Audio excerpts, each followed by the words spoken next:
Hey everyone, welcome back. Today I'm going to show you how to make YouTube Shorts using Canva in just 5 minutes. Yeah, it's really quick and super easy. So let's dive right in.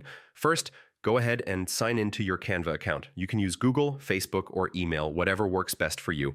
Once you're in, you're ready to start a new project. Now, click on the Create a Design button at the top right corner and select Mobile Video or Custom Size. I usually use 900 by 1600 pixels because it's perfect for shorts.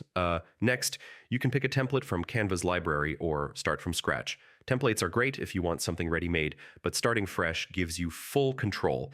All right, now it's time to add your clips, photos, text, or stickers. Just drag and drop your media onto the timeline or canvas. Don't forget, you can resize, move, or animate anything to make it pop.